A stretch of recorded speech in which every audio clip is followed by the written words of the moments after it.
automne, le beau temps peut se prolonger. Ben oui, c'est ce qu'on appelle l'été indien.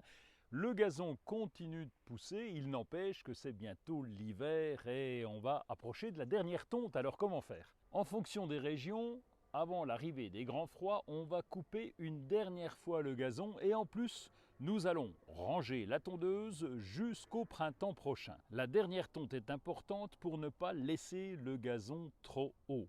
En coupant avant l'hiver, on va éviter des brins trop hauts qui pourraient se plier et se coucher avec les intempéries et le froid. Le gazon sera moins abîmé et bénéficiera de plus de lumière, ce qui favorisera sa reprise au printemps. Dans tous les cas, pour cette dernière tonte, on va couper assez haut, 7-8 cm à peu près, ça veut dire en position haute lorsque les roues de la tondeuse sont réglables. Autre avantage avec cette tonte d'automne, c'est de ramasser les feuilles qui peuvent se trouver sur le gazon.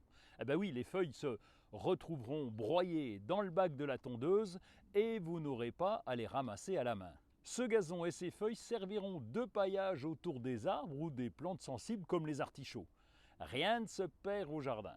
Idéalement, il serait bien de passer un petit coup de scarificateur pour aérer le gazon et retirer la mousse qui s'est installée au fil du temps. Bon, c'est pas facile à la main. Rassurez-vous, on peut acheter des scarificateurs électriques ou louer des scarificateurs thermiques, c'est encore mieux, mais là c'est si vous avez une grande surface. Et après me direz-vous, eh bien il faut prendre soin de la tondeuse.